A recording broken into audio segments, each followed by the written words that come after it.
Hallelujah. I see the word made, yes.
Sa kapatiran natin dito sa Caloocan Church.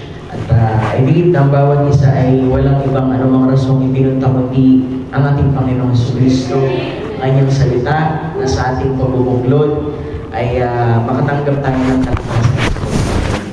At sa di pagtatagal mga kapatid, tayo po'y dadako na bago tayo manalangin sa pagbasa ng kanyang mga banal na kasulatan sa ating pong mga Bible app at ating mga Biblia.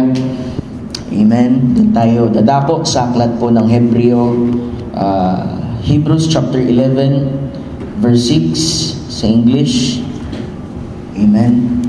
Sa aklat po ng Hebreo chapter 11 verse 6, tulungan tayo ng ating Panginoon. Sabi dito, "But without faith, it is impossible to please Him.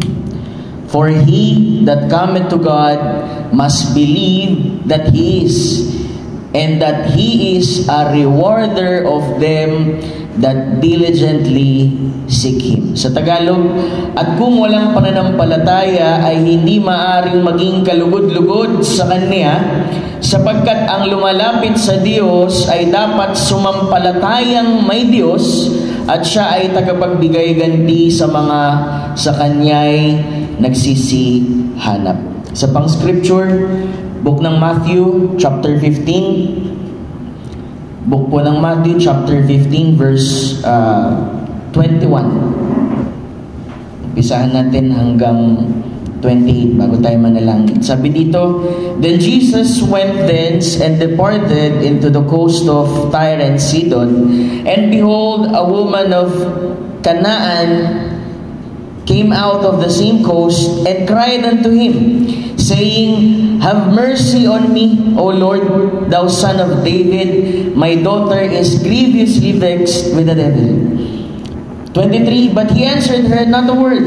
And His disciple came and besought Him, saying, Send her away, for he crieth after us." 24, "But He answered and said, I am not sent but unto the lost sheep of the house of Israel." 25, sabi dyan "Then came and she and worshipped Him, saying, Lord, help me." And 26, sabi dyan, "But He answered and said, It is not meet to take the children's bread and to cast it to dogs." At sa 27, ang sabi dyan ay sumagot yung babae, and she said, "Truth, Lord, yet the dogs eat of the crumbs which fall from their master's table." And 28, ang sabi, "Then Jesus answered and said unto her, O woman, great is thy faith, be it unto thee, even as thou wilt. And her daughter was made whole from that very hour." Ang Diyos ang magpala sa kanyang mga salita. Tayo manalangin. Thank you, Jesus. Amang banal na may-ari sa aming buhay, ang Diyos ni Abraham, ang Diyos ni Isaac, ang Diyos ni Jacob, ang Diyos ni Jose at aming Diyos, muli kami, Panginoon, narito sa gabing ito, nagpapasalamat sa pagtipon-tipon namin, Panginoon, sa ilalim, Lord, ng iyong mga salita, na nalalaman mo, Lord, ang laman ng aming puso sa aming paglapit sa gabing ito, na ang mga bawat pangangailangan, Panginoon, ay alam mo po, Panginoon, bago pa sila dumating, Lord, sa dakong ito. At walang iba, O Diyos, kundi ang masumpungan ka, Lord, sa aming kalagitnaan, na sa pagbubulay-bulay ng iyong mga salita, Lord, ay hindi ang tao ang siyang makita, kundi ikaw, O Diyos, Panginoon, na totoong dahilan kung bakit kami narito at naglilingkod. Bagamat, O Diyos, ang bawat isa ay marahil ay may kanya-kanyang pakibaka, Panginoon, sa kanilang buhay, ay pinili pa rin, Panginoon, na pumarito, O Diyos, upang, Lord, makasumpong ng kalakasan, Lord, na nanggagaling sa iyo, Ama. Kaya nawa, Lord, ang bawat desire nito, Lord, sa kanilang puso, at bawat panampalataya nila sa gabing ito, i-honor mo, Lord, na hindi sila uwi, Lord, na hindi nila natanggap, Lord, ang pagpapala na nais mo. Mga panalangin, O Diyos, mga panalangin para sa kagalingan ng mga mahal nila sa buhay, at mga pangangailangang spiritual at natural. Umasa kami, Lord, na ikaw ay paparito at mangusap sa amin. Hawiin mo, Lord, ang anumang hindrances, hindi lamang sa paligid, kundi sa aming sarili, Lord, nang sa ganun ng banal na Espiritu Santo ay makakilos, Panginoon, sa aming kalagitnaan. Buksan, Lord, ang bawat puso at ang bawat bining salita, Panginoon, ay maitanim, Lord, sa puso ng aking mga kapatid sa dakong ito, na wala kaming desire, Lord, sa gabi ito, kundi, Lord, nais naming makita ka, marinig ka, O Diyos, kumilos ka sa aming kalagitnaan, hipuin mo ang aming puso, iparamdam mo, Panginoon, ang presensya mo'y nananatili pa rin sa dakong ito, Panginoon. Hindi lamang, Lord, sa mga kapatid ko na nasa dakong ito, kundi yung mga nanonood, Lord, live streaming, ay abutin mo rin sila, Panginoon, ng iyong biyaya. Samahan mo kami, Lord, dahil kung wala ka, Panginoon, sa pagtitipong ito, ang lahat ng aming pagtipon ay in vain, Lord. But we believe, Lord, sabi mo sa iyong salita na 2 o 3 na may panampalataya, Lord, na nagbuklod sa iyong pangalan, ay lagi kang naroon at paroroon sa aming kalagitnaan. Kaya, Lord, kumilos ka, hawiin mo, Lord, ang iyong malit na lingkod, at ikaw, Lord, ang magsalita, Panginoon, sa aming kalagitnaan. Muli, Lord, ang lahat ay aming tinatagubilin sa iyo, kasama po, Panginoon, ang mga salita po na ito, kasama ng papurit pasalamat sa iyong dakil at matamis na pangalan, aming Panginoong Hesus. Amen and amen. Tayo po ay malaya na makaupo sa mga oras na ito. Amen. Minsan pa ay magandang gabi po sa bawat isa. Amen. Salamat sa Panginoon sa kanyang biyaya na tayo ay muli na magkabuklod at first time kong mga kapatid na makapangusap sa inyo sa inyong munting iglesia. Amen. Under Pastor Au, at siya ay nagpasabi sa akin Saturday pa lang, at nung Sunday akala ko hindi talaga tuloy. So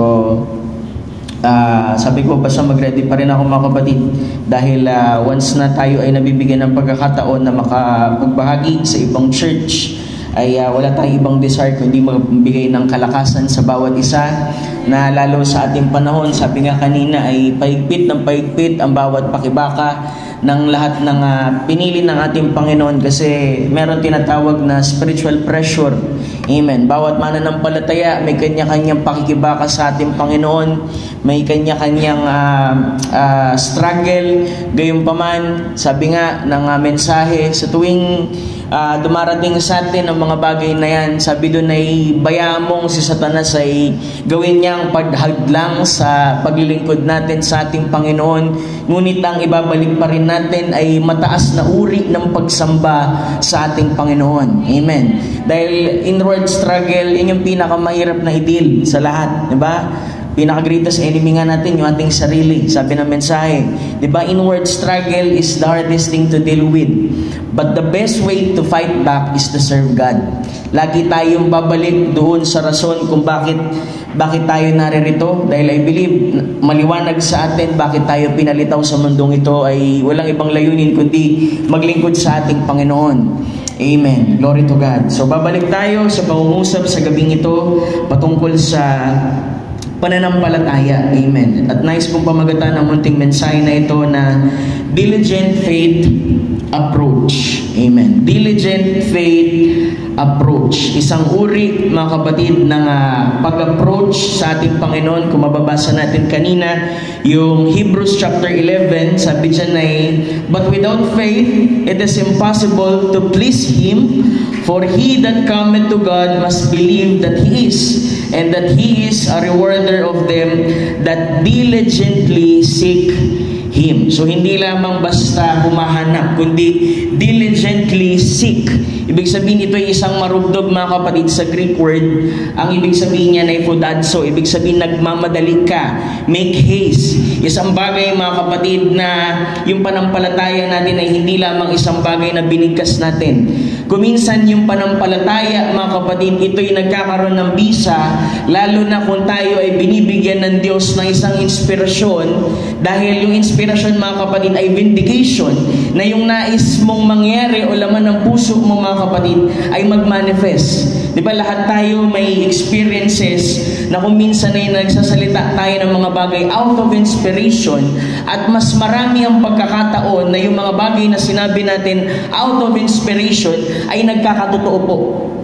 Dahil yung inspiration, mga kapatid, ay katumbas ng revelation o ng panampalataya ng isang naglilingkod sa ating Panginoon. So balikan natin yung isang storya, mga kapatid, sa Biblia na lagi nating naririnig, mga kapatid. Yung pong Kananita o isang Syrophoenician woman, mga kapatid, na humihingi, mga kapatid, ng isang bagay sa ating Panginoon. And we believe, kahit pa sabihin nating nananagana naman tayo sa salita ng Diyos, naniniwala tayo sa mensaheng ito, ay patuloy pa rin tayong merong bagay na hinihingi sa ating Panginoon. At maraming pagkakataon, mga kapatid, na yung hinihingi natin sa ating Panginoon ay may mga pagkakataon na napakatagal bago natin itong makuha.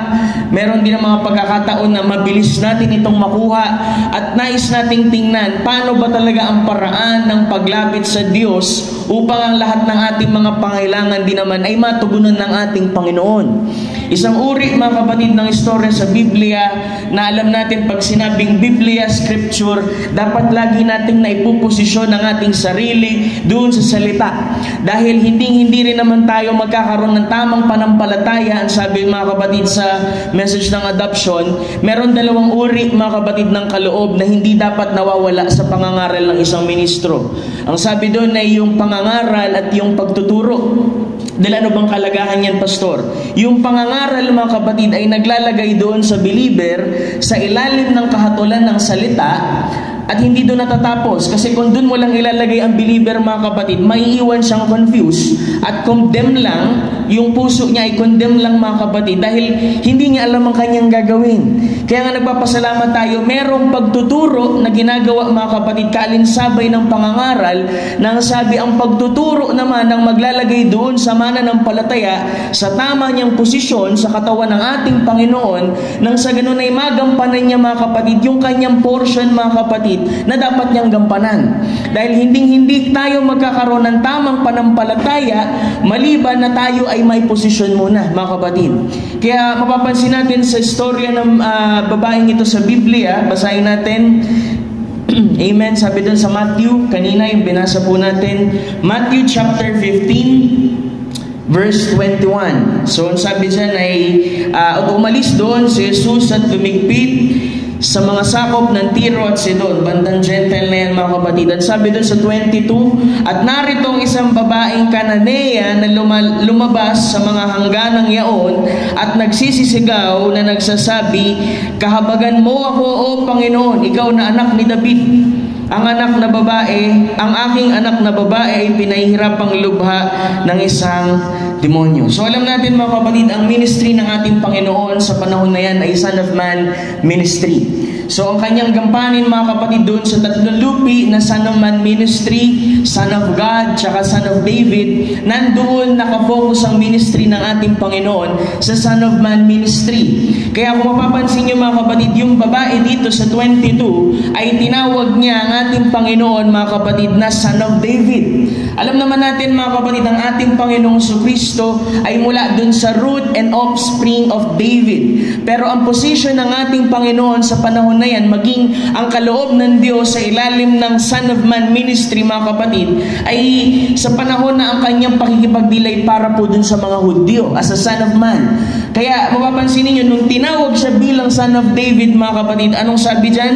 But he answered her not a word. Amen. Dahil maging doon sa kaloob mga kapatid ay meron tamang pag-approach. Laging sinasabi ko yan sa church mga kapatid, na ang tamang pag-approach sa gift ng ating Panginoon ay naglalabas mga kapatid ng benepisyo nito. Na kung hindi magiging tama mga kapatid ang approach ng isang believer doon sa gift, mga kapatid, ay hindi sila makapapanagana dito. Di ba isipin nyo, paano mo nasabi ang pastor? Naalala nyo ang ating Panginoon Kristo nung siya'y makuha na at ilalagay na mga kapatid sa Calvary, ginawa nila mga kapatid ng ating Panginoong Kristo ay piringan at paluin ng isang patpat at tanungin ay kung ikaw ay isang propeta ay sana'y alam mo sinong pumalo sa iyo. Ngunit wala silang natanggap mga kapatid na virtue o kalakasan sa ating Panginoon dahil mali ang approach nila mga kapatid doon sa ating Panginoon. Pero merong ilan namang record sa Biblia mga kapatid na merong isang babaeng inaagasan for 12 years mga kapatid na nagsabi sa kanyang puso na hamahawakan ko lang yung dulo ng laylayan ng Panginoon ay gagaling na ako. So merong pagkaiba mga kapatid na approach dun sa kaloob at pagtawag mga kapatid, kung kaya yung isa ay merong negatibong resulta at yung isa ay merong positibong resulta. Amen. Una, babantayan natin yan, tinawag niya Son of David. Pero ang ministry niya mga kapatid is Son of Man sa panahon na yan. At ang sabi ay, datapwat ay siya'y hindi sumagot ng anumang salita.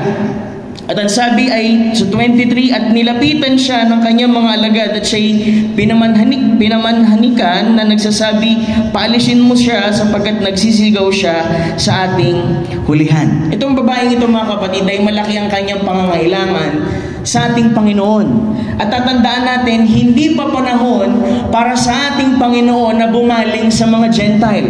Dahil ang ministry niya na Son of Man Ministry ay unang-una mga kapatid ay para po sa mga Hudyo. Pero merong isa na merong inspirasyon, merong desperation, merong panampalataya na nais sumiksik doon sa dispensasyon mga kapatid, bagamat hindi pa niya panahon ay nais niyang humingi ng biyaya sa ating Panginoon. Hallelujah! At dumating ang punto na nilapitan siya, mali yung kanyang approach, pero may panampalataya dun sa puso, ay hindi siya pinansin ng ating Panginoon. Pero hindi siya nagtutumigil dahil ang sabi ng scripture mga kapatid, ay nagsisisigaw siya doon sa hulihan. Kaya ang sabi ng mga apostol ay, Lord, paalisin mo siya kasi nagsisisigaw siya. Dahil pag binasa niyo yung 21 pataas, actually, ayaw ng Diyos na makita siya ng sino man dyan dahil may mga accounts mga kapatid sa Biblia na ayaw niyang makita siya ng karamihan dyan. Kaya pagdating dun sa 24, sumagot mga kapatid, yung ating Panginoon 20, sabi dyan 24, baba natin, sabi dun, but he answered and said, kasi nagsisigaw nga mga kapatid, I am not sent, but unto the lost sheep of house of Israel. So pinakita niya na dyan mga kapatid na hindi talaga para sa hintil ang dahilan ng pagparoon niya yung kanyang panahon ay nagpupumilit itong Gentile na kumuha ng isang bagay sa ating Panginoon at hindi niya ito maibibigay dahil hindi pa panahon. Merong tinakdang decreed season ng ating Panginoon kung saan ang biyaya ay babaling mga kapatid sa Gentile. Pero alam mo mga kapatid, isang bagay na natutunan natin sa panampalatayang ito mga kapatid, kung meron talaga tayong panampalataya, kung meron talaga tayong pangangailangan, kung merong inspirasyon at desperasyon dun sa ating puso at meron tayong nais matanggap sa ating Panginoon, ang lahat ay magiging posible para sa ating Panginoon. Hallelujah! Kasi itong babaeng ito, alam natin ang kwento, pero babaybayin natin mga kapatid. Sinabi na niya na hindi para sa kanya, kundi para dun sa house of Israel. Amen. 25. Tingnan niyo yung babae. Pangalawang beses siyang nireject ng ating Panginoon. Pero ang sabi sa 25, basahin natin sa English, sabi dyan, then came and she, anong sabi? Nagmurmur ba? Sabi ba dyan ay, then came and she complained? Sabi ba dyan ay, then she came and murmured? Hindi mga kapatid. Ang sabi dyan ay, then came she and worshiped Him, saying, Lord, help me. Amen. Minsan dinadala tayo ng Diyos mga kapatid sa isang kalagayan, sincero ba tayo sa ating hinihingi sa ating Panginoon? May panampalataya ba talaga tayo sa ating Panginoon? Na anuman ba ang sagot ng ating Panginoon sa atin, ay ano ang magiging tayo ng ating panampalataya sa Kanya? Dahil malinaw ang sinabi ng Scripture mga kapatid, maliban na ang tao mga kapatid ay may merong panampalataya, ay hindi siya maaaring kalugod-lugod sa Panginoon. So itong babaeng ito mga kapatid, kahit nire-reject siya ng unang beses, ng pangalawang beses mga kapatid, tinan niya attitude mga kapatid. Then came and she worshiped Him, saying, Lord, help me. Siguro maraming tayong pagkakataon na inakala natin hindi tinutugon ng Panginoon yung ating panalangin. Pero kung minsan, tinitingnan lang ng Diyos ay hanggang saan yung paghingi mo. Paano ka ba sumasampalataya? Isipin nyo si Abraham. Diba si Abraham nga 25 years bago nakuha mga kapatid si Isaac. Diba kasi yung 24 years mga kapatid, marami pang nangyari sa kanya doon. Meron pa siyang unbelief doon diba? Inisip niya baka sa pamamagitan ni Hagar. 24 years yun. Pero ikadating nung 24 mga kapatid, dumating ang ating Panginoon sa kanya. Sabi doon, according to the time of life, magkakaroon ng anak si Sarah. Kaya 1 taon yan mga kapatid, 9 years. Kaya tinawag na 25 years. Pero ang patotoo ng Scripture mga kapatid, ay sabi ay he staggered not at the promises of God. Kaya ganoon na lamang mga kapatid ang divine commentary ng Diyos mga kapatid kay Abraham, na i-believe si Abraham kahit sabihin mong siya'y ama ng panampalataya, ay meron siyang mga kahinaan, meron siyang mga pagkukulang, di ba? Sana nakikita natin ang ating posisyon bilang isang mananampalataya na binhi ni Abraham, na kagaya ng paglalakbay mga kapatid o paglilingkod ni Abraham sa ating Panginoon. Kasi kung titingnan mo yung Scripture, alam mo ang unang tumawa sa promisa ng Panginoon, si Abraham naman talaga, bago si Sarah. Pero mga kapatid, dahil merong predestinadong programa ang Diyos para kay Abraham mga kapatid, ay hindi maaring mabali ang pangako ng Diyos na ang binhi mga kapatid ay ipagkakaloob ng Panginoon sa kanila. Kagaya sa babaeng ito mga kapatid, na meron siyang hinihingi, meron siyang nais makuha sa ating Panginoon, di ba?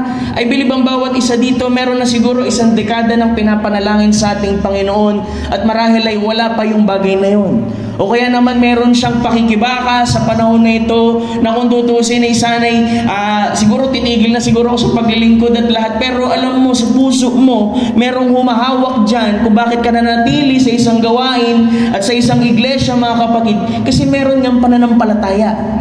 Amen. At itong babae ito mga kapatid, hindi pa rin siya natigilan sa bagay na hinihingi niya sa ating Panginoon. Diba? Sana ganyan din tayo mga kapatid, na bagamat ang tugon ng Diyos ay marahil ay walang tugon, diba? Nakailang panalangin ka na, nakailang fasting ka na, ay parang sinakluban ka pa rin ng kortina ng ating Panginoon at walang sagot. Pero itong babaeng ito mga kapatid, bagamat sinabi na sa kanya na hindi ako pinalad dito para sa inyo, kundi para doon sa Israel. Pero ang sabi niya mga kapatid, came and she and worshiped Him, saying, Lord, help me. At yung pinakaikatlong bahagi na masakit, sabi dito, but he answered and said, diba, it is not meet to take the children's bread and cast it to dogs. Ang dog sa panahon mga kapatid ng Israelita, yan yung pinakamaruming hayop sa kanila, pinaka-lowest. Ang tingin ng Panginoon sa mga Gentile mga kapatid at ng mga Israelita, Israelita sa mga Gentile, aso. madumi, unclean. At sasabihin ng Panginoon dun sa babae, mga kapatid, na Syrophoenician, ay hindi marapat na ibigay sa inyo ang tinapay, di ba? At yung tinapay, alisin dun sa anak at ibigay dun sa mga aso. Di ba? Actually, mga kapatid, yung pangungusap ng ating Panginoon dyan, hindi naman tinapay yung hinihingi ng babae. Napansin niyo po yan? Sabi niya ay, it is not meet to take the children's bread and cast it to dogs. Kung tatandaan natin, mga kapatid, yung mga Syrophoenician, ay malaki po ang wisdom ng mga yan. Di ba? Yung mga Griego, mga kapatid, ay mayaman sila sa wisdom. Pero ang Panginoong Jesucristo, pagka nangusap siya, mga kapatid, meron siyang gustong makita Meron siyang gustong makita sa isang mananampalataya na kapag nangusap ang ating Panginoon, ay maunawaan mo kung anong sinasabi niya. Kaya nga sa paglilingkod sa ating Panginoon, mahalaga yung kapahayagan. Mahalaga yung revelation, mga kapatid, kasi hindi tayo naririto, mga kapatid, para lang meron tayong isang iglesyang masasandalan, meron tayong mga kapatiran na masasandalan. Dapat ay hayag sa atin bakit tayo nagpapatuloy at ba't tayo naglilingkod sa ating Panginoon. Bakit tayo lumalapit? Bakit tayo nananalangin? Bakit kahit merong mga bagay na marahil ay katitisuran na sa ating paningin ay nagpapatuloy pa rin tayo sa ating Panginoon? Kasi ang panampalataya mo ay hindi nakabase sa tao, kundi nakabase sa Diyos na tumawag sa iyo. Amen. Hallelujah. Glory to God. Kaya makita mo, mga kapatid, yung mga tao na bagamat marahil ay mabibigat yung dinadaanan, mababato yung dako, mga kapatid, at marahil meron na silang dahilan para tumigil na, pero nakita mo, nagpapatuloy pa rin. Diba? Isang bagay, mga kapatid, na masasabi natin, alam mo, Brad, alam mo, Pastor, sa biyaya na lang talaga ng Panginoon. Kasi kung hindi sa biyaya ng Panginoon, mga kapatid, wala na tayo dito. Diba? Kung kahinaan lang natin bilang tao ang ating makita, mga kapatid, siguro discourage na tayo sa ating sarili. Tumigil na tayo, mga kapatid, at siguro nagsarili na lang tayo sa bahay, babasa ng Biblia at lahat, pero dahil nandyan ang biyaya ng Diyos, dahil nandyan at presente pa rin ang biyaya ng Panginoon sa bawat pinili niya sa kanyang hirang, mga kapatid, nakapagpapatuloy tayo. Isang bagay na hindi natin maibibilang sa ating sarili, nating sariling gawa, kundi meron talagang humahatak, mga kapatid, mula doon sa ibang dimensyon, mga kapatid, isang bagay na hindi natin nakikita, kaya tayo nakapagpapatuloy sa ating Panginoon. Hallelujah! Diba? Kung tao lang. Kung ang isip lang natin, kung yung sarili lamang nating damdamin, siguro matagal na tayong huminto. Diba? Alam mo, ang pastor, marami ring struggle Ako, mga kapatid, ang personality ko po, hindi man sa pagiging karnal dito, ay sanay ako na mag-isa lang. Na kung minsan dumarating din sa punto pagka may mga bagay na pinapahintulot ang ating Panginoon, nandun ka sa juniper tree. Alam niyo ba yung juniper tree experience? Na tuwing di ba si Elijah ginamit ng ating Panginoon mightily dun sa Mount Carmel, pero nung nawala na yung anointing, ibig sabihin nagampanan na niya na yung kanyang gampanin, ay narinig niya si Jezebel na sansabi, pupugutan kita ng ulo, papapatay kita. At dumating na siya'y bumaba mula Mount Carmel dun sa juniper tree, mga kapatid, at sinasabi, oh Lord, wala nang natira, ako na lang, mas mabuti pa yung iba, mas magaling pa yung mga dating propeta, patayin mo na lang ako, Lord. Diba? Hindi ba natin nakikita yung larawan na yan? Na kung minsan ay nandun din tayo sa ating juniper tree, na sinasabi natin sa Panginoon, tapos na Panginoon, kunin mo na lang, kung pwede, kunin mo na lang, Lord. Tapos na, parang ayoko na, Lord. Pero ang Diyos, alam niya kung ano yung makakabuti sa atin Si Elijah, alam niya, depressive yung kanyang nature. Alam niya yung kahinaan ni Elijah. Ang ginawa niya, inabot niya si Elijah. Nang sabi doon sa anghel, wag mong gagalawin yan, gawan mo niya ng cake, pinakain ng cake 2 beses, ginising kasi merong gampanin na naghihintay para sa kanya. At ganun din ang bride, mga kapatid, na marahil marami na tayong dinaanan at lahat, pero nandyan pa rin yung binibake nung anghel, mga kapatid, sa likod ng pulpito, na nagbibigay sa atin ng kalakasan, dahil meron tayong gampanin sa programa ng Diyos na dapat po nating gampanan. Dahil hindi matatapos, mga kapatid, yung dakilang programa ng Diyos na hindi magampanan ng bawat isa yung gampanin na binigay ng Diyos para sa kanila.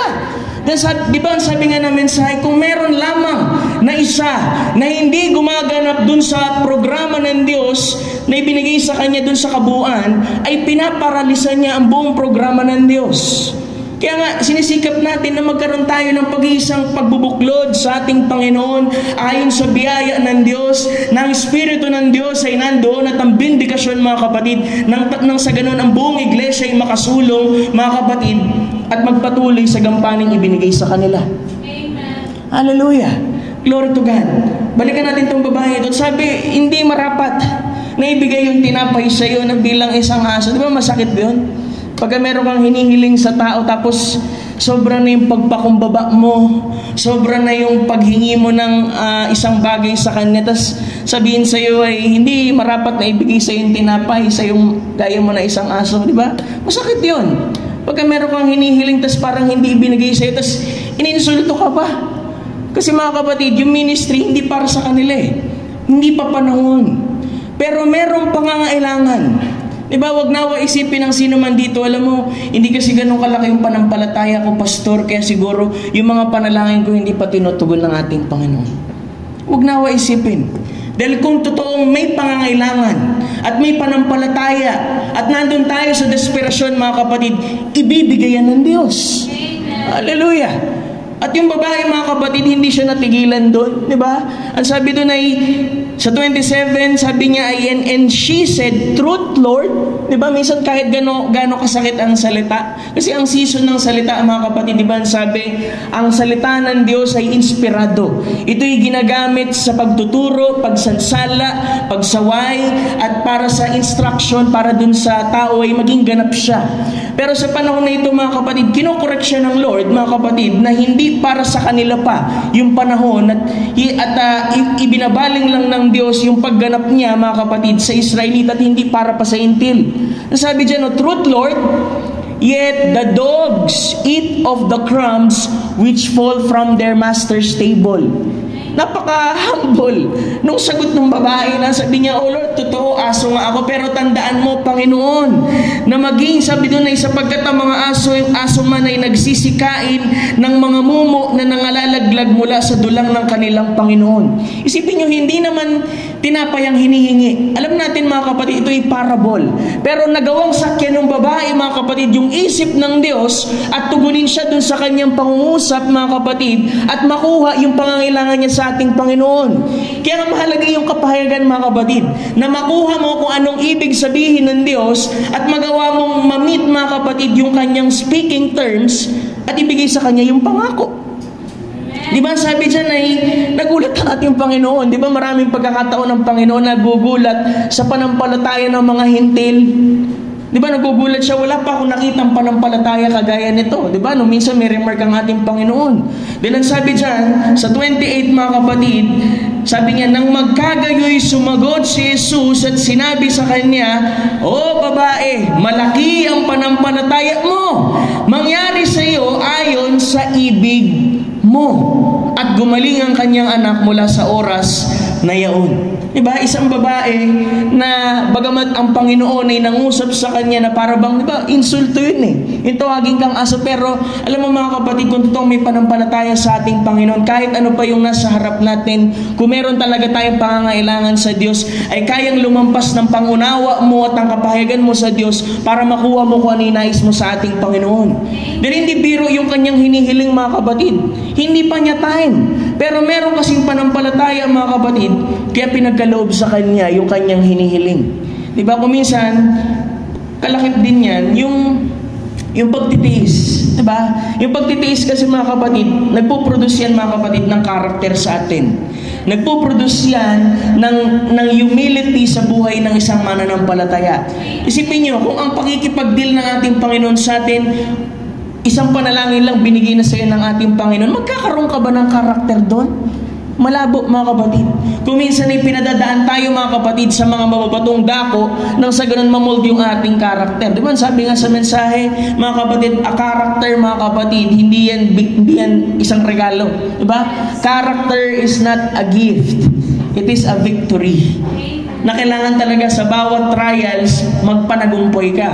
Kasi kailangan mga kapatid, makasulong tayo ng mas mataas dun sa trials eh. Diba, ang trials, hindi mo yan ma-appreciate during the trials. Walang trials na ma-appreciate mo na nasa trial ka eh. Ma-appreciate mo ang trials after the trial. Nakakala natin ang Diyos, hindi tapat pero tapat pala. Ang Diyos, akala natin pinabayaan tayo, pero hindi tayo pinabayaan mga kapatid. Akala natin hindi nagpo-provide ang Diyos dahil para bang sapat lang o kulang sa mga material na bagay, pero alam mong hindi ka pinagkukulangan ng Diyos. Hallelujah! Mula doon sa pinakamaterial hanggang doon sa pinaka-spiritual na bagay. Diba? Kuminsan mga kapatid, binabalansing natin din yung buhay. But Lord, ba't parang medyo mahirap sa ganitong bagay? Parang Lord, parang wala nang bigas Lord. Parang wala nang ganito Lord. Pero pag titingnan mo ang buhay mo, na nakakalakad ka ng ayon sa kalooban ng Diyos, higit ang pagpapalang natanggap mo kaysa dun sa mga pagpapalang natural mga kapatid. Amen. Diba sa Facebook, madalas ko makita yan eh. Feeling blessed, diba? Alam mo, totoong blessed mga kapatid, yung nagagawang lumakad sa kalooban ng Diyos. Yung nagagawang gumanap sa kalooban ng Diyos. Diba? Kahit nga kalooban ng Diyos mga kapatid, minsan mahirap yan. Diba? Hindi madali sabihin yung kalooban ng Panginoon. Kung kalooban ng Diyos, padaanin ka sa banig ng karamdaman. Diba? Hindi madali mga kapatid. Pero alam ko na kung ang bawat isang mananampalataya laging nandun sa kalooban ng Diyos, kaya mong bitawan siya doon dahil nasa ilalim siya ng kalooban ng Diyos, walang mangyaring anuman sa kanya dahil obligado ang Diyos sa buhay ng mananampalataya na yun. Lagi yung sinasabi sa church yan, makita ko lamang kayo na nasa kalooban kayo ng Diyos, magiging panatag ako. Diba? Kaya lagi sinasabi din, kahit pa minsan mahirap magbaba ng salita sa likod ng pulpito na mabibigat na pangangaral mga kapatid, di bali nang ma-offend sila sa akin, di bali nang sumama ang loob nila sa akin, makita ko lang na tama ang puso nila sa Diyos mga kapatid, yun ang mahalaga. Di ba? Yung makita mo sa kabilang tabing yung kapatid mo, sabihin sa'yo, alam mo pastor, alam mo, dami kong bagay na kina-offend sa'yo eh. Pero nagpapasalamat ka kasi kundi dahil dun sa pagtutuwid ng ating Panginoon sa pamamagitan ng vessel mga kapatid, marahil wala ka dun sa kabilang tabing. Kasi ang tao mga kapatid, talagang, alam mo sa bakal nga lang, mahirap ituwid yung baluktot eh. Pero mga kapatid, bilang isang mananampalataya na dinadaan tayo ng Diyos sa ganung pamamaraan, mahirap talaga mga kapatid, masakit talagang koreksyon. Pero mga kapatid, makikita mo na nagmamature ang isang mananampalataya na pagka kinokorek siya ay mas pinasasalamatan niya pa rin dahil ang desire ng puso niya ay maging tama sa ating Panginoon. Amen. Pagka ang puso natin mga kapatid ayaw natin maging tama sa ating Panginoon, merong mali sa atin. Pero kung nais natin ay kalooban ng Diyos, maging tama sa Diyos mga kapatid, tutugunin tayo ng ating Panginoon doon. Dahil lahat ng gagawin ng ating Panginoon sa kanyang hirang mga kapatid, lahat po yan ay para sa kanilang ikabubuti. Di ba lagi nating sinasabi, all things work together for good to them that love the Lord? Nang lahat ng bagay mga kapatid, aariin mo. Pagka ganun ang puso mo, mga kapatid, naariin mo lahat ng bagay kesyo, si Hoda na maganda o mabuti mga kapatid, at inaari mo na ang Diyos ay gumaganap mga kapatid ng bagay na para sa ikabubuti mo, magiging masaya ka. Mga kapatid, sa buhay mo, magiging kontento ka. Mailalapag mo ang puso mo sa ating Panginoon na may pagtitiwala mga kapatid na lahat ng kanyang ginagawa para sa ikabubuti mo. Kasi kung nasa kalooban tayo ng Diyos mga kapatid, walang mangyari sa ating anuman mga kapatid. Kahit padaanin man tayo sa pagsubok, kung nasa kalooban ka ng Panginoon, magagawa mo makatulog na mahimbing sa gabi at lahat mga kapatid. Kasi alam mo, nasa pag-iingat ka ng ating Panginoon. Hallelujah! Glory to God! Babasa lang ko ng quote mga kapatid patungkol dyan sa babaeng Syrophoenician woman mga kapatid. Amen. Sabi niya dito sa Perseverance, type mo na lang Brad, faith will always recognize the word. Ganda ng message. Faith will always recognize the word. Tapos ilagay mo sa paragraph 194. Sabi niya dyan, now this woman, 194 yan, bandang itaas. Now this woman, this Syrophoenician woman, she believed also, this Griego po kasi yan. She said, Lord, first she said, thou son of David. Diba mali yung kanyang approach. A Gentile has no hold on Christ by the son of David. Kasi wala pa tayo sa panahon na yan. Future yan, kumbaga millennium mga kapatid. Sabi dyan ay, that was through King David. the race of Jews. He never paid any attention to her. Hindi niya pinansin yung babae sa una, di ba? But when she turned and said, Lord, help me, kung kailan tumawag siya ng Lord, ibig sabihin, kinikilala niya ang ating Panginoong Kristo, merong lordship, mga kapatid, ay doon lang sumagot ang ating Panginoon, bagamat hindi pa rin lapat doon sa kanyang pangangailangan. Nang sabi ay, Amen, that got him. He was her Lord, not a son of David, but he was her Lord. Ang sabi, Lord, help me. That caught him. His master's table. That is true. Look, that woman had the right approach. Binanggit. That woman had the right approach to God's gift.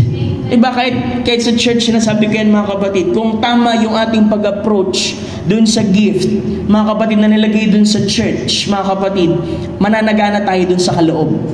Minsan, ang fullness ng gift, hindi po yan mapoproduce kung hindi tama yung approach dun sa gift. Diba, pagka binigyan ka ng regalo, nakabalot yan eh. Appreciated mo na kagad kasi gift yan. Pero hindi mo lubos ma-appreciate o makakapanagana maliban tanggalin mo yung balot, tanggalin mo yung ribbon, buksan mo yung box at makita mo kung anong nilalaman nito. Ganon din, mga kapatid, sa kaloob sa isang iglesia na yung fivefold ministry, mga kapatid, meron din yung balot eh. Ito, flesh. Diba? Ang Diyos, mga kapatid, lagi nagtatago sa veil, mga kapatid, ng flesh. At kung ang isang tao na papasok sa isang iglesia, mga kapatid, yung kanyang puso at ang yung expectation niya, mga kapatid, na siya'y pagpapalain ng Diyos at ang kanyang panampalataya ay, mga kapatid, nasa Panginoon, kung sino man ang kaloob, mga kapatid, na nandun na nakatayo sa likod ng pulpito, mga kapatid, makakapanagana kayo doon. Kasi alam mo kung sinong may totoong susi, mga kapatid, sa gift? Hindi yung pastor. Kasi yung pastor wala yung magagawa eh. Kahit sabihin mo pastor siya, kung hindi siya kilusin ng Diyos, bigyan ng inspirasyon ng Diyos, hindi siya makakapangaral. Believe me, kahit mag-aral pa ng Biblia, kahit mag-aral pa ng quotes at lahat at Biblia, kung hindi siya bigyan ng inspiration ng Diyos, hindi siya makakapag-preach.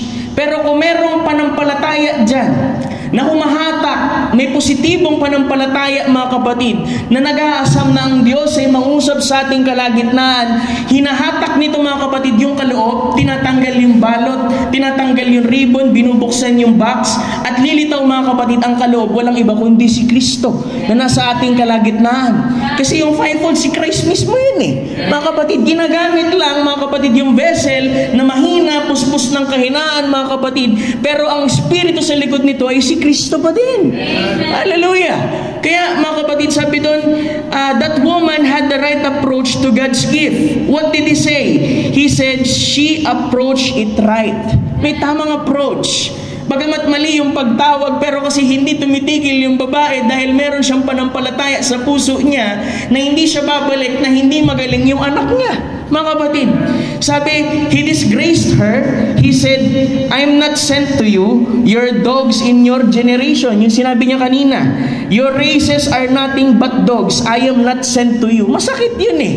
Diba? Pero kasi alam mo, pag may panampalataya talaga, kung merong inspirasyon ng isang mananampalataya, mga kapatid, anumang bagay na natural, mga kapatid, ay magiging kadiliman sa kanya, mga kapatid, dahil ang nakikita niya lang ay yung promisa ng Diyos na nais niyang makuha, mga kapatid, doon na nasa harap niya, ang ating Panginoon Kristo. Kasi, mga kapatid, wala na sigurong kayang makapagpaalis ng demonyo, mga kapatid, doon sa kanyang anak. Diba? Minsan tinalagay tayo ng Diyos dun sa end of the road.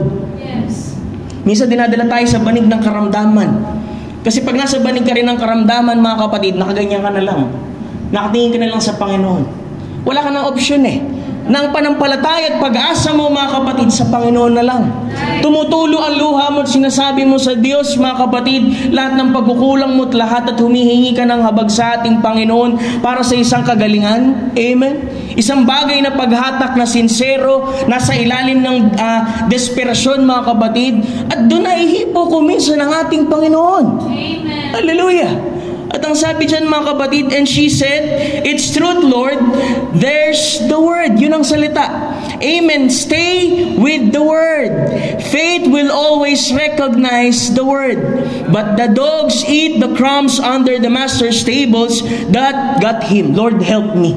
Hallelujah. Yun ang nakahipo sa ating Panginoon, mga kapatid, na nagawang lampasan, sakyan yung isip ng Diyos at lengguwahe ng Diyos, mga kapatid, at sabihin, Lord, totoo naman eh. Di ba kuminsan ganyan din tayo, pagkat dumadaan yung matigas na preaching, di ba sinasabi na, Lord, ako yan eh. Tinamaan ako dyan, Lord, totoo yan, Lord eh. Pero Lord, di ba, bigyan mo naman ako ng biyaya na mabago ito. Sa tuwing pupunta tayo, mga kapatid, sa isang gawain ang nais natin, mabago tayo eh. Maalis yung mga bagay na hindi natin kayang tanggalin sa ating sarili, na alam mong Diyos lang ang kayang magalis. Hindi tayo napunta, mga kapatid, sa church para sabihin tayo sakdal at lahat, matuwid na at lahat. Nandun tayo para sa isang kagalingan, nandun tayo para sa isang kapahingahan, mga kapatid, nang sa ganun ay maabot tayo ng Diyos, mga kapatid, at ilagay tayo sa makalangit na dako. Lalabas tayo sa isang gawain, mga kapatid, na naramdaman natin ang presensya ng Diyos at ang pagkilos ng Banal na Espiritu sa ating kalagitnaan. Kung tama lang din yung ating pagpasok pa lang, di ba, ng puso natin nagagalak, yung ating puso at isip, mga kapatid, ay nakatuon sa ating Panginoong Jesucristo, I believe uuwi ka na pinagpala sa ating Panginoon. Hallelujah! Dahil hindi tayo bibiguin ng ating Panginoon. Na kung minsan, di ba, minsan sa mga mababaw na bagay, mga kapatid, at pangangaral, minsan nandun ang kapangyarihan ng Diyos. Hindi doon sa pinakamalalalim na bahagi, bagamat kailangan natin yun. Pero yung mga simpleng bagay na pinahiran ng Diyos, ay merong malaking nagagawa, mga kapatid, doon sa mga simpleng tao. Diba? Ang Ebanghelyo, mga kapatid, ay simple lamang na pinahiran ng Diyos ng kanyang banal na Espiritu upang ibigay, mga kapatid, doon sa mga simpleng tao lang din. At na-appreciate nila ito kasi simple lang din sila. Mga kapatid, wala silang hinahangan, mga kapatid, sa paglilingkod na ito, kundi maglingkod sa ating Panginoon, maging tama sa Diyos, maglakad ng tuwid para sa ating Panginoon at may alay ang buhay na ito. Amen. Diba? Kaya hindi ako naniniwala meron tao na alam yung super straight na talaga sa Panginoon at lahat. Nasa proseso mga kapatid. At ang Diyos ay patuloy na umaabot saan, pastor? Sa pangangaral. Di ba kung minsan ang pastor mangungusap talagang sobrang tigas, meron naman iba parang puro payo, meron naman ang anointing puro prophecy, meron naman ang anointing ay puro pagtuturo. Depende kasi sa dealing ng ating Panginoon. Depende rin dun sa paghatak nung nakikinig, mga kapatid. Kasi kung tayo hatak lamang, di ba kasi ang prophet, kapag meron siyang healing service, mga kapatid, nagpapauna na ang prophet Lagi niya sinasabi, kung wala kang sapat ng panampalataya, pagpipila ka dito, mas mainam na huwag ka nang pumila. At sinasabi niya, alam mo ba, ang inyong sariling misbehavior or unconfessed sin can knock someone's faith. Kaya nga lagi nating sinisikap, pagpasok pa lang sa pinto, mga kapatid, Lord, kung meron man akong bit-bit na mabigat, kung meron man hindi tama sa pusong to, Lord, ikaw mag-alis. Dahil hindi ko kaya, Panginoon. At kung magagawa ng bawat believer sa loob ng iglesia, kikilos ang Diyos sa kalagitnaan. Hindi pa nananalangin, pinagaling na yung may karamdaman, mga kapatid. Hindi pa nangangaral, meron ng panalangin, tinugon. Kasi ang Diyos, mga kapatid, nalulugod siya kapag, alam mo yun, totoo tayo sa ating Panginoon. Di ba papasok tayo kasi kailangan natin ang Panginoon. Kaya tayo naglilingkod, kailangan natin ang Panginoon.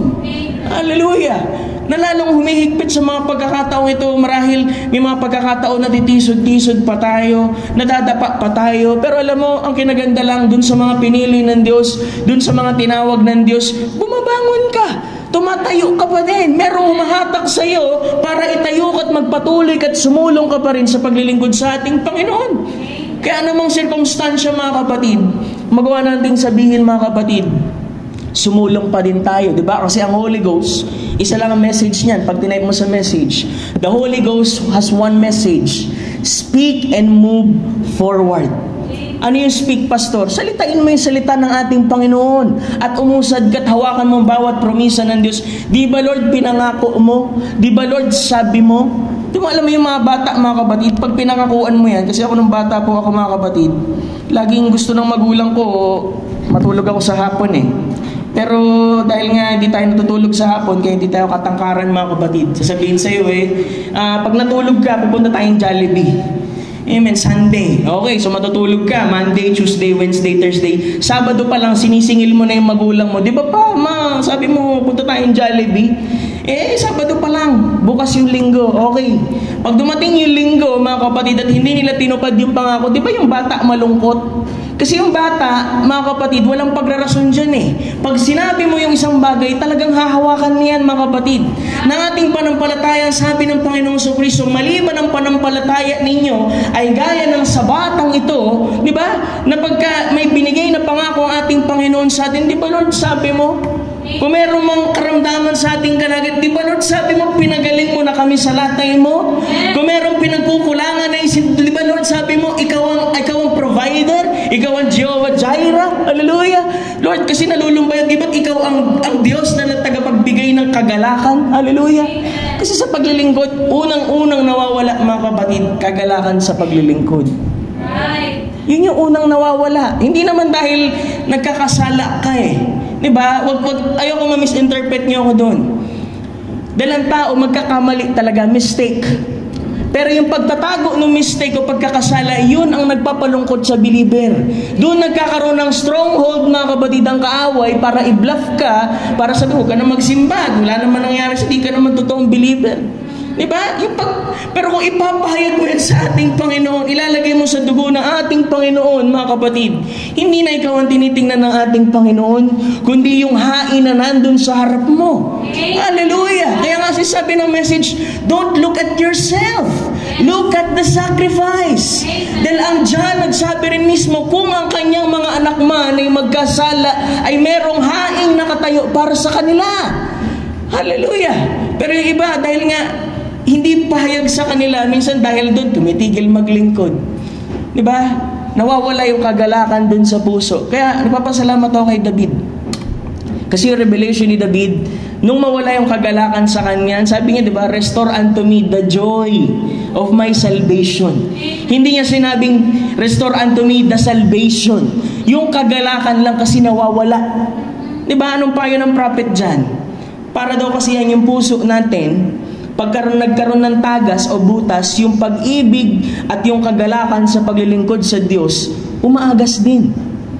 At ang gawin mo, bumalik ka sa altar, ihingi mo ng tawad sa ating Panginoon, at sabihin mo sa ating Panginoon, ipananariwa sa iyo yung kagalakan at yung pag-ibig sa paglilingkod. Amen. At tatayo ka din sa araw din yun, sa oras din yun, mga kapatid, na ipinanumbalik ng ating Panginoon. Hallelujah! Kasi yun yung na nawawala eh. Pagka nadadala tayo ng mga sirkumstansya, mga bagay na wala tayong kontrol. Pero mga kapatid, dahil ang pakikipag-deal natin sa ating Panginoon is individual, mga kapatid, nagpapasalamat ako sa ating Panginoon. Hallelujah, na hindi tayo nakasalig yung ating panampalataya sa tao, kundi panampalataya natin sa ating Panginoon. Na kung nakikita natin lumalakad tayo sa Scripture at nandun tayo sa kalooban ng Diyos, mga kapatid, talagang confident tayo, mga kapatid, sa paglilingkod natin sa ating Panginoon. Pero kung hindi tayo nagkakaroon ng kumpiyansa, ang sabi ng Scripture, if our heart condemn us not, then we have confidence in Him. Kaya tayo walang kumpiyansa, mga kapatid, kasi merong bagay marahil iniipit sa ating puso. Pero kung magagawa mong pakawalan, yung bagay na yun na iniipit mo sa iyong puso na ikaw rin mismo, ayaw mo din naman talaga, mga kapatid. Amen. Makikita mo yung kagalakan ng Diyos ay babalik muli sa iyo, mga kapatid. Magagawang may taas ang kamay mo at magpuri pa rin sa ating Panginoon. Hallelujah. Glory to God. Sabi dyan, tuloy natin. Amen. Sabi dyan, he turned and he said, for this saying, oh woman, great is your faith. And for this saying, the devil is left your daughter, yung babaeng Kananeo. What she got? She approached God's gift in the right way. You've got to approach. Remember, that was the first Gentile that ever had a miracle performed on them by the son of David. Remember, that was the first miracle performed to a Gentile. That's right. This healing of Syrophoenician woman, that's right, she had the right approach to God's gift. Faith admits the word is right. Reverent, humble. See? Diba lagi nating pinapauna, oh Lord, kahit tinawag mo aso, sige Lord. Dahil sinabi mo, salita mo. Lala niyo si Peter. Si Peter, mangingisda. Nangisda siya overnight, walang nahuli. Pero nung ang Diyos ay nangusap sa kanya, Peter, ibaba mo sa ganitong side, right side. Sabi niya, Lord, magdamag kaming ng huli. Mangingisda ako, tapos sasabihin mo sa akin, dyan lang, inurong mo lang yung bangka ng kaunti, at sabihin mo, merong isda. Pero sabi ni Peter, but Lord, at thy word, Lord, ay ibababa ko nga yung lambat. At merong resulta, mga kapatid, na kung ating panampalataya, mga kapatid, ilalagay lang natin ito sa tamang posisyon kung saan nais ng Diyos na ito'y mailapag, mga kapatid, merong magagawa ang panampalataya niyan, mga kapatid, sa ating buhay. Amen. Hallelujah. Itong babaeng ito, di ba, greatness of faith is seen in great humility. Di ba, isa example, mga kapatid, na itong babaeng ito, bagamat ininsulto siya ng ating Panginoon, nagpakumbaba pa rin sa ating Panginoon, hindi siya umuwi, mga kapatid, na walang dala. Kundi doon pa lang sa pagkakataong ngayon, hindi pa siya nakakauwi, mga kapatid, pinagaling na yung kanyang anak. Hallelujah. Glory to God. Faith, sabi dyan, faith that is positionally placed. Diba, laging ang panampalataya, ilalagay natin to sa tama, gaya kay Peter. Kung saan sinabi ng Lord na ilagay mo sa gawing ganito. Kasi alam mo ang Diyos, pag nagsabi siya ng isang bagay, meron lagi yung layunin. Meron yung laging purpose. At yung purpose na yun, mga kapatid, ang believer ang laging magbe-benepisyo, mga kapatid. Kasi hindi tayo ilalagay ng Diyos, mga kapatid, sa alanganin. Ang pagganap sa salita ng Diyos ay hindi tayo ilalagay sa alanganin. Ang pagganap sa kalooban ng Diyos ay hindi tayo ilalagay sa alanganin. Kaya lagi lang nating tiyakin, kahit nagsisimba tayo at lahat, mga kapatid, tiyakin natin, Lord, nasa kalooban mo ba ako? Kasi kung nasa kalooban ka ng Diyos, mga kapatid, wala ka dapat pangamba. Kasi alam mo, isa sa mga bagay, diba, the greatest stumbling block, mga kapatid, sa isang church, yung fear. Kailangan mawala yung fear. Kasi pag merong fear, hindi ka makikilos ng Diyos. Lagi kang atras abante, mga kapatid. Pero kung yan ilalapag mo sa ating Panginoon, kikilusin ka ng Diyos, mga kapatid, sa pamamagitan ng inspirasyon na ibababa niya sa iyo. At gaganapin mo ang bahagi yun bilang bahagi ng pagganap ng kabuuang programa ng Diyos para sa kanyang katawan. Hallelujah. Yung fear lang talaga, mga kapatid, yun ang nagpapahirap, mga kapatid ko minsan. Diba, perseverance, yung ginawa ng babae, ibig sabihin talagang masigasig siya. Sana, diba, habang tumatagal ang paglilingkod natin sa ating Panginoon, mas nagiging masigasig tayo. Diba, hindi yung parang palapit na ang Lord, next time na ako magsimba. Diba? Sana, kung nakikita natin, meron sana nag-aalab dun sa ating puso, mga kapatid, na nagpapatuloy tayo, malapit nang bumalik ang Panginoon. Dapat mas lalong ibigay ang 100% ng paglilingkod mo sa ating Panginoon. Kasi konting-konti na lang, mga kapatid. Diba? Sana hindi maging common na lang sa atin ang rapture. Sana hindi maging common na lang ang isang gawain. Sana hindi maging common na lang, mga kapatid, ang lahat ng ginagawa natin dito sa church. Kundi ang lahat, mga kapatid, ay alam natin na ginagawa natin to kasi meron tayong bagay na inaasahan na darating talaga. Na lahat ng ating pagpapagal at paglilingkod, mga kapatid, hindi yan winawalang halaga ng Diyos. Kahit ang mga pinakamaliit na bagay na magagawa mo para sa kaharian ng Diyos, ay lagi po itong inaalala ng ating Panginoon. Amen. Sabi nga lang, isang baso lang na maibigay mo sa lingkod ng Diyos ay hindi nawawala ng gantimpala. Ngunit kung ikaw mismo ay naglilingkod na hindi para sa tao, kundi para sa Diyos, ay hindi mawawala ang gantimpalang laan niya para sa iyo. Hallelujah. Pastor, ang ginagawa ko lang sa church, magpunos ng upuan. Gawin mo yan na may kagalakan sa ating Panginoon dahil bahagi yan ng ating Panginoon sa iyo. Kung Pastor, kaya ko lang kasi mag-testimony. Kung yan ang binigay sa iyo na gift ng ating Panginoon, mag-testimony at magbigay ng kalakasan para sa iba, gampanan mo. Pastor, kaya ko lang umawit, hindi ko kaya mag-preach at lahat. Kumawit ka pa rin na may kagalakan sa ating Panginoon. Yung mga maliliit na kaloob na yan, mga kapatid, ang sabi, kung papakawalan lang natin yan ng minsan, magbubunsod yan, mga kapatid, ng ilang pangkaluluwa sa ating Panginoon. Di ba marahil yung pumunta kayo sa isang gawain, malungkot ka pero dahil merong umawit, merong nag-testimony, alam mo, para lumalambot na yung puso mo, okay na yung atmosphere. Nagiging bukas na yung puso mo para tanggapin yung binhing salita na ipapangaral sa pulpito. Doon nagkakaroon ng pananagana, mga kapatid, ng isang mananampalataya sa pangangaral. Kaya ang mahalaga, mga kapatid, yun yung bahaging yun nasiset na yung mood at lahat, mga kapatid, dun pa lang napupuspos na. Yung puso'y nagiging handa na sa pagtanggap ng salita ng Diyos. Amen. Kaya uuwi siya pinagpala. Diba? Naita mo, umaawit pa lang talaga napupuspos na, mga kapatid. Kasi tama yung puso. Tama yung approach, mga kapatid.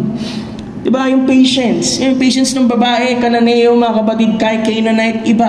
Diba? Ano ba yung patience, Pastor?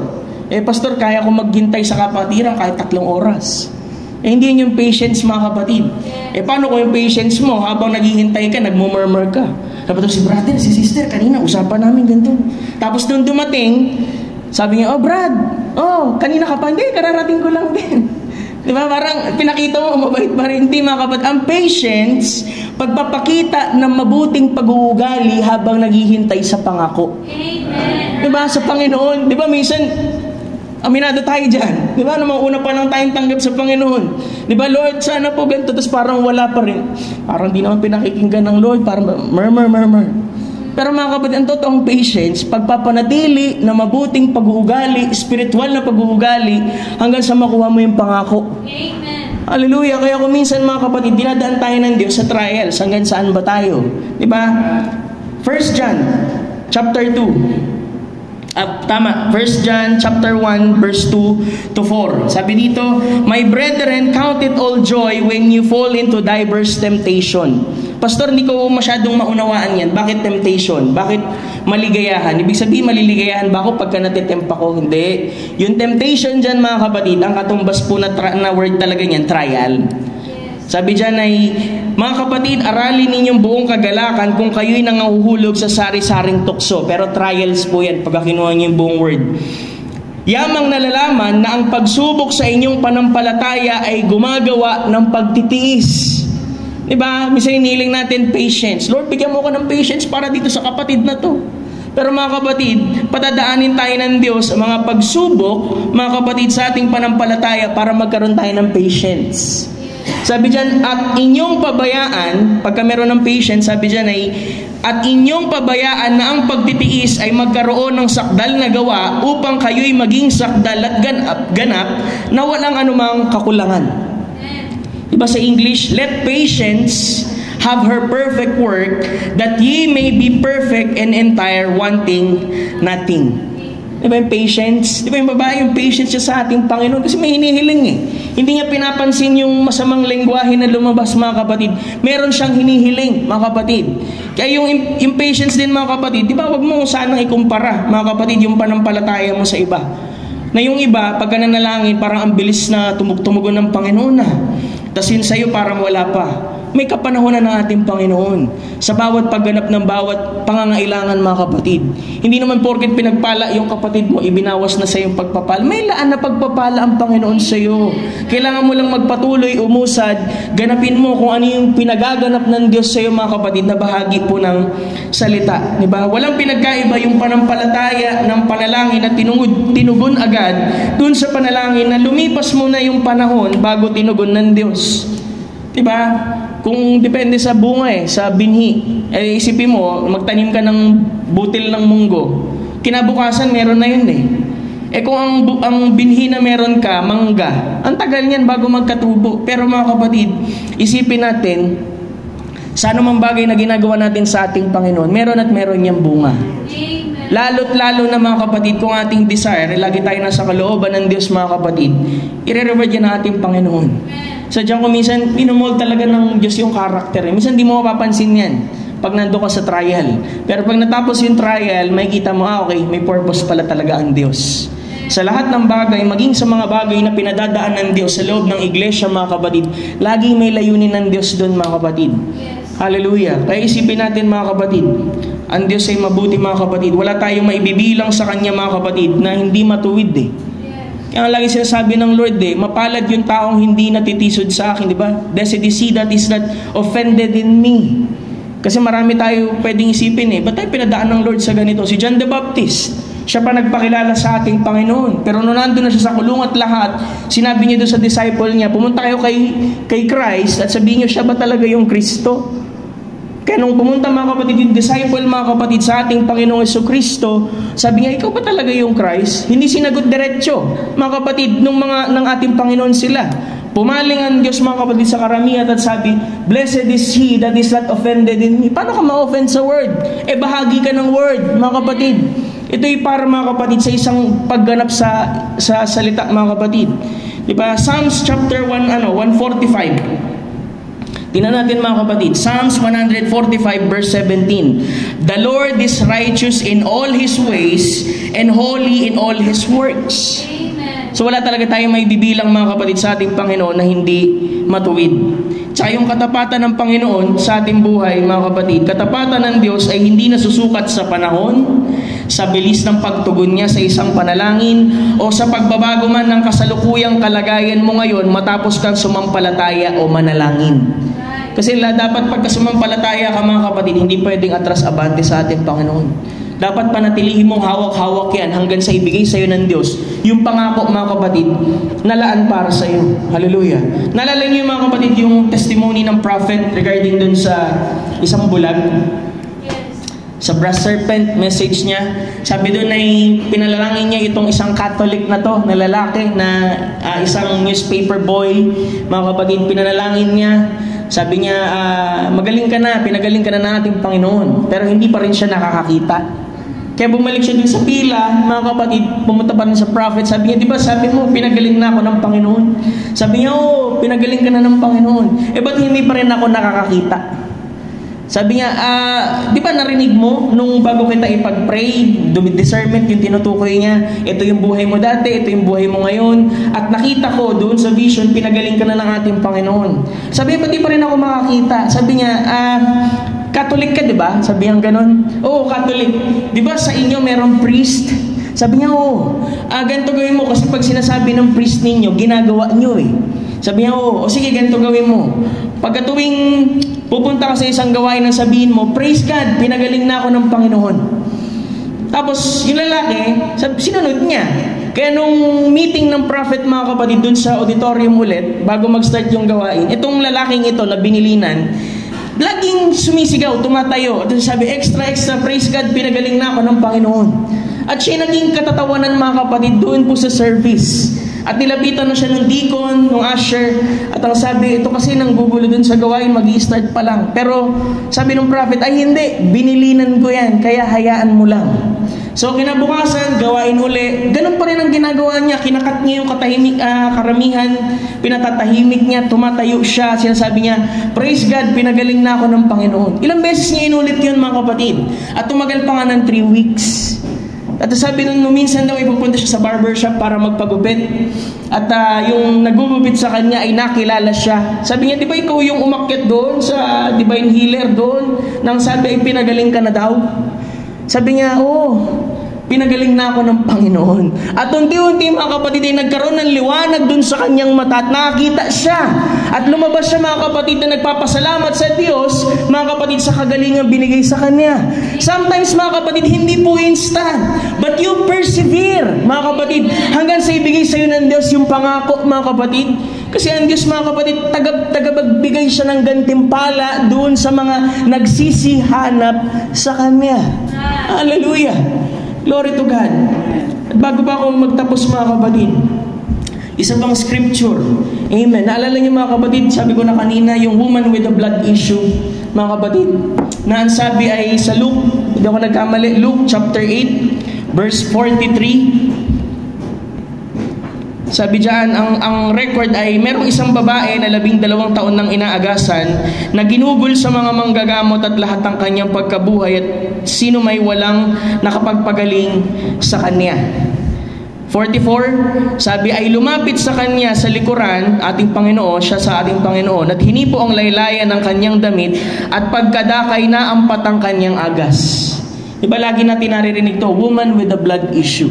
Amen. Kung titingnan natin yung accounts, mga kapatid, doon po sa 4 Gospel, ang meron lang po accounts niyan, Mark, Matthew, tsaka Luke. Ang John kasi mga kapatid, ang Book of John, wala kang mababasa dyang parable o ano pa man, kasi mas mataas ang vision or anointing na nandoon kay John. Kaya ang mga may parables lang mga kapatid, Matthew, Mark, Luke. Sa Book of Matthew, mga kapatid, chapter 9, verse 21, 9:21 ng Matthew, kung mapapansin po natin, sabi dun sa 21, for she said within herself, if I may but touch his garment. Pansinin niyo mga kapatid, garment shall be whole. Garment ang word na ginamit. Sa Mark, tingnan natin. Mark chapter 5, verse 28. Ang accounts naman dyan, ang pagkakasabi niya, for she said, if I may touch but his clothes, I shall be whole. Clothes ang ginamit. Pagdating sa Luke, chapter 8, verse 44, sabi dyan, came behind him and touched the border of his garment. So ano bang tama, mga kapatid? touched the border of his garment, and immediately her issue of blood stanched. Sa Tagalog ay yan sabi, hinipo ang laylayan ng kanyang damit. Diba? So, ano bang tama dun sa tatlo? Amen. Kasi yung babae dyan, mga kapatid, meron siyang revelation sa puso niya. For 12 years na siyang inaagasan. Ano bang background niyan, pastor? Sa Israel, mga kapatid, 7 araw lang, kung ako nagkamali, 6 day, tama ba? 6 day ang babae na agasan, hindi siya pwedeng humawak, humipo, lumapit to anuman, dahil kinukonsider yun na unclean. So, ikat 7th day, lalapit siya sa high priest na meron siyang 2 turtle doves, 2 pigeons, para gawin, mga kapatid, yung ceremonial ng cleansing. Kasi lilinisin siya doon. Kung naalala ninyo sa Leviticus yan. Tapos, itong babaeng ito, marahil doon sa ika-7 araw, meron pa rin agas. Doon sa ika-8, ika-9, linggo, buwan, at inabot na ng 12 years, hindi pa rin siya gumagaling. Hindi pa rin nagagawa yung ceremonial ng cleansing sa kanya, mga kapatid, kasi wala siyang malapitan o mahawakan man lang na high priest. Kasi nga, nandun pa rin yung agas, mga kapatid. Kaya itong babaeng ito, marahil sa puso niya, dahil alam niyang unclean siya at hindi siya pwedeng lumapit sa kanino man, ang puso niya, ang sinasabi niya, mahawakan ko lang kahit yung dulo ng laylayan ng damit ng Panginoon, sapat na sa akin para mapagaling ako. Parang dun sa babaeng Syrophoenician woman na sinasabi, Lord, hindi naman yung buong tinapay, hindi naman salvation ang hiningi ko, kahit yung mumu na lang na nalalaglag, ibig sabihin, kahit yung maliit na bahagi lang nung word, nung salita ang makuha ko ay kasapatan na sa akin. Kaya nung lumapit ang babaeng ito, mga kapatid, nagpupumilit siya. Kung basahin niyo, mga kapatid, yung scripture ng Luke, mga kapatid, alam mo, hindi naman siya ang appointment ng ating Panginoon. Yes. Ang appointment niya dyan, mga kapatid, yung daughter po ni Jairus, pag binasa niyo sa taas, na ang sabi doon, merong ruler ng synagogue, si Jairus, na namatay yung kanyang anak at iniimbitahan niya ang ating Panginoon upang pagalingin siya. At ang sabi doon ay habang pumupunta sila doon, mga kapatid, sa bahay ni Jairus, itong babae na to, na woman with a blood issue, ay nagpumilit, mga kapatid, na hawakan ang dulo ng laylayan ng ating Panginoon. Kaya minsan sa prophet, ganyan din, di ba? Yung healing service, sasabihin niya, itong mga numbers na to ang tatawagin lang. Number 1, number 2, number 3. Tapos biglang pumipihit ang prophet, mga kapatid. At sinasabi itong babaeng to na nakasuot ng ganito, nakatira at itong pangalan mo, pinagaling ka na nating Panginoon. Bagamat walang appointment sa Diyos, walang number, pero dahil may panampalatayang humahatak, mga kapatid, ay nagawang palabasin yung kaloob at siya'y pagalingin, mga kapatid. Hindi yung babaeng with the blood issue ang pupunta ng ating Panginoon. Pero dahil meron panampalataya, mga kapatid, ay humatak siya kahit doon sa pinakalaylayan ng damit ng ating Panginoon at naibigay yung pangako para sa kanya. Amen. Kaya sabi ng Lord, sino yung humipo sa akin? At itong si Peter na bida-bida, mga kapatid, Lord, ba't ka nagsasabi ng ganyan? Ang sikip, lahat humihipo sa'yo. Sinasabi mong may humipo sa'yo. Sabi ng Lord ay, hindi, may humipo sa akin. Naramdaman ko. Kaya alam ng Diyos, kung ang paghipo natin ay may panampalataya, mga kapatid, dahil ito'y magpuproduce ng virtue sa ating Panginoon. Hallelujah. At doon hindi siya nabigo. Sabi niya, sini humipo. Sabi doon bandang likuran, di ba? Kaya, mga kapatid, walang blind spot sa ating Panginoon. Kahit nasa gilid ka, kahit nasa bandang likuran ka, kung may pangangailangan ka at meron panampalatayang kayang umangkla, mga kapatid, sa ating Panginoon, makukuha mo kung anong nais mo sa ating Panginoon. Hallelujah! Ba't pastor, ba't pinaabot pa na kailangan humawak doon sa dulo ng laylayan? Alam niyo, mga kapatid, meron pong background yan. Numbers chapter 15. Verse 37, hanggang pababa po yan. Diba? Kasi ang revelation, lagi tayong ibabalik niyan, mga kapatid, sa word. Ang revelation ay hindi magiging progressive na labas sa salita ng Diyos.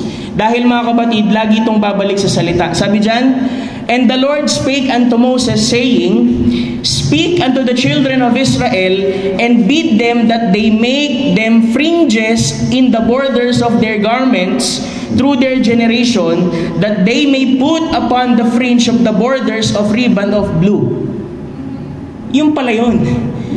Noong pa lang, sa bawat damit nila, mga kapatid, merong pinagagawa ang Diyos. So sabi niya kay Moses, gumawa sila ng tirintas dun sa dulo ng kanilang damit bilang patotoo ng tuloy natin. Sabi dyan, it shall be unto you for a fringe, tirintas, that may look upon it and remember all the commandments of the Lord, yung word mga kapatid, and do them, that they may seek not after your own heart and in your own eyes, after which ye used to go whoring, that ye may remember and do all the commandments and be holy unto God.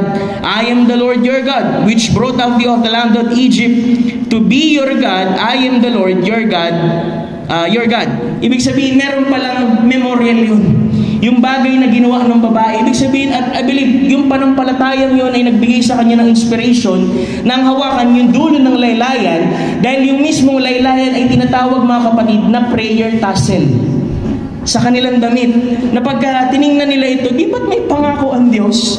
Hindi ba't mayroong promisa ang Diyos? Na kapag titingin tayo at babalik tayo doon mga kapatid, naaalala natin na meron talagang pinangako ang ating Panginoon sa atin.